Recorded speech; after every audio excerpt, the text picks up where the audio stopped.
nan jaalatina taati barammaa jireenya dhaabbachuudhaaf kanatti deemtu jaalatu namiin jibbamu normaali. Isarratti si dhufuun abbaa qabeenya akka ta'e beektaa?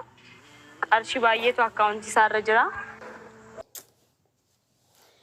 Miskiina baabaan ijoollee mateen na ajaa'ibaa barka azira dhumattu. Kawwannuma yuutuubiin tokko gadhiisi dhuguma seetee irra deemteeti akkasi dhibbatu dhugaa rabbi. Ijoollee teenya mana madaami. Wallaaf kusadha wanumantaan irratti fin dhibbatee naati. Wanumantaan irratti yeroo ittiin kenninaafi. Amma viidiyoo ijoolleen tun gadhiisteedhaa fi viidiyoo obboleessi keenya kaleessa nashiidaa gadhiise laallamni isaanii garagara. Dhugaa rabbi. Namni keenya waan gaarii irra jechuudha. Waa'ee jaarsaaf jaartii kana jechuudha. Eessaa holii kee eessaa holidha. Yoo maddaan ba'a yoo walitti deebi'a. Kana laaluu guddan harka caalu jechuudha. Amma ustaaza keenya irraa jechuudha rabbi umri isaa dheessa obboleessi keenya ustaaza illee jechuun ulfaata. Sabni isaa maali ijoollee xiqqaadha nama hiriyaa kiyya gadi anaa gadi waan ta'e waan natti fakkaata. Saniin malee waan biraatiif miti. Obboleessa keenya Imraan Xaahir kaleessa viidiyoo isaanii gadhiisanii fi viidiyoo amma ijoolleen tunniin gadhiiste wal biraa yoo ilaaltu wallahi fardaaf lafa.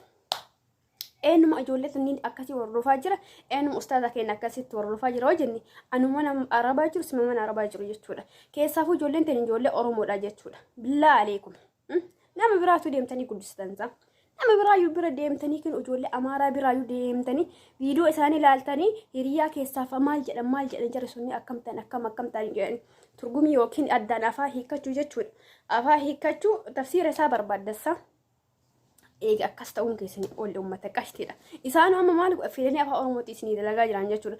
Ijoollee akka Kayyaa jechuudha. Ijoollee akka Kayyaa afaan baadiyyaa keessaa beeka afaan Amaariffaa hin beekneedhaaf fidaniitiin jechuudha afaan Oromootiin dalagaa jiran jechuudha. Maaliidhaaf afaan Oromoon dalagaa jira isiniif fakkaate? Namni laalu ijoollee Oromoo daran waan ta'eef ijoollee Oromoo waan ta'eef daran afaan Oromootiin deebisanii dalagaa jiran jechuudha. Fiilmi isaanii kan yuutuubaroonni kun hin kijiban waan ta'eef. Ijoollee teenya ta'ee ijoollee warra kaanii ta'ee wanni dubbiirra dhugaa irra hundaa'anii hojjetaa jiran tokko illee hin jiru. Wanuma xiqqishuu irra sababa ani babadhisaa jiran jechuudha. Ayyuudhaaf sa'ii ijoollee yoo ta'e ijoolleen kun innaan baatii lamaa fudhataa jiran fakkaate waa'ee isaanii kun yoo dogongoruu baadhe sila hin dhaabbata ture garuu fiilmi waan ta'eef fiilmi ammoo hin dhaabbatu yoo dhaabbate illee tokkomatu barreessee tokkoma itti fufa haa deeman rakkoo hin qabu. Deema ijoollee keenya kanaafuu ilaalame. Alhamdulillah. Chipsi nyaadhe keen quufe. Yaada laaluun keessanii oolle maal gocha warra soddaa jala deemtanii dhumattan dhugaa rabbi. Maaliif uummata kan jala deemtanii dhumattan? Ijoollee teenya laaltanii fidhattanii kijibaa irratti haa hojjetanii. Barbe asiin ijoolleen keenya kijibdoota ijoolleen keenya daldeen beektu jettee deemtee kara biraa laaltu sunillee kijibumurra hundaanii ilaalanii barbe. Itoophiyaa keessatti sahee haga tokkollee seera wal qixxaawuu baatullee garuu namni osoo jiru akkanatti awwaalu jechuudha. Sanuu kaameraa sama isin hin galuu jee barbaan ijoolleen hordoftoota yuutuubaroota kana jechuudha. Maayika akkana qabatanii iyyuu silkii akkana qabatanii nama jala deemaniitiin akka nama waan maal jechuudha. Dingata jechuun maal jechuudha. Waan mootana ta'e wayii hojjetaa jiranii wayii fakkeessanii hojjetan ofii maayikii fi kaameraa afoo deema jechuudha. Yeroo maayikiidhaaf kaameraa afoo deemu eenyutu akkana qabee deema walii galanii deema waan ta'eef achumarraa yoo hubachuu dandeettanii. Wana tokko jechuudha isaa yaada jechuudha barbaade mana adamadaamii keessa teessanii maa akkas ta'ee jinnii maa akkas ta'ee maarree maa akkas ta'ee hin jedhina walumaa galatti eegalaaluun keessanii oolle ka afaan Oromoollee ka afaan Amaariffaallee kijibuma waan ta'e hundumtuuyyuu kama kijiba afaan Oromoo sallaala maaliidhaafuyyuu isin fayyada uummata Oromooti waan deemi ijoolleen takka guddattee bakka yoo geette jechuudha kijibaaf isaan gidduu ka gaafatu rabbi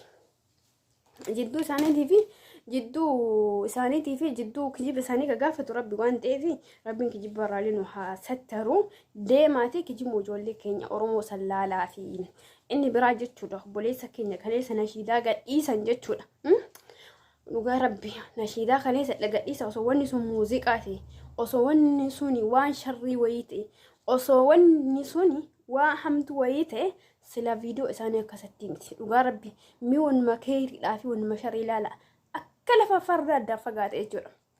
Wanni kayrii namni muraasa itti irra hirmaata. Wanni sharrii dirree hunda itti hirmaata jechuudha. Yaa rabbi warra kayriirraa walirra hirmaatee waliif hirmaatu rabbi nu haa taasisu. Akkasuma jechuudha obboleessi keenya kun itti xaaree itti ifaajee itti dadhabee jechuudha. Kani nashiidaa kana baase jechuudha.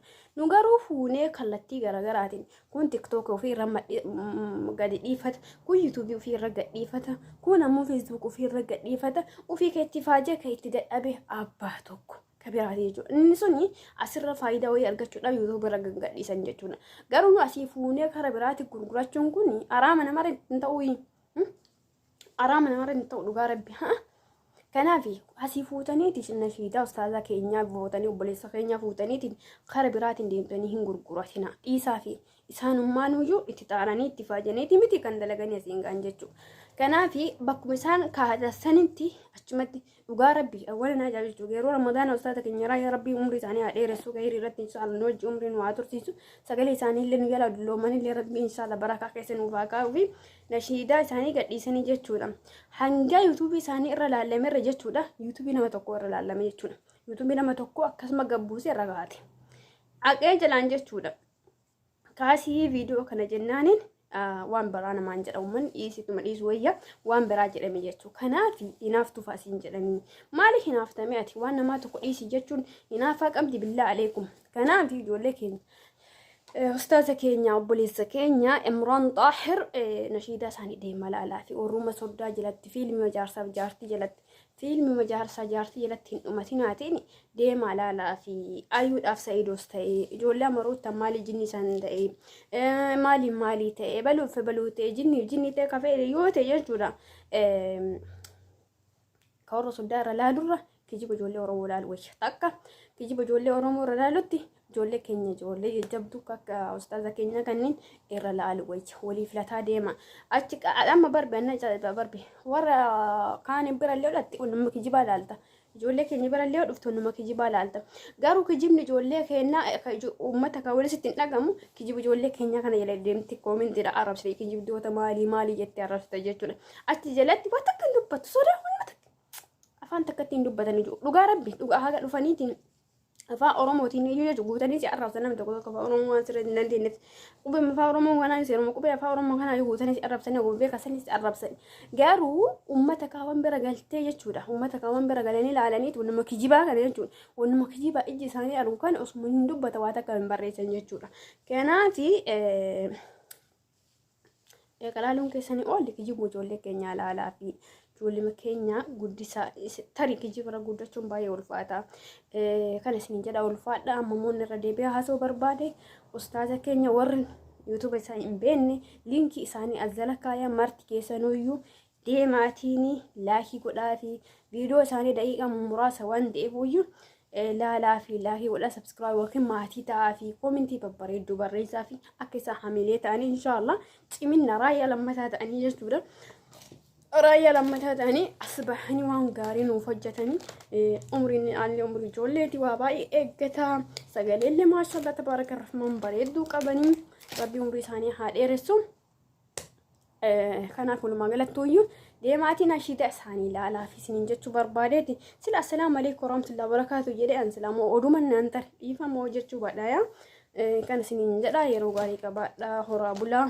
ربي إسني فالافسو واي جارسال جارتي سلافويم الحمد لله دول الكاك يلي أجر أرجتني ما شاء الله تبارك الرحمن نمنا كيا سبيل هاي رم تنجرتني نمنا الكاك كنا هي دي بيجي لابلي فمي أك خيت أي الحمد لله على كل حال يا رو قاريك أبدا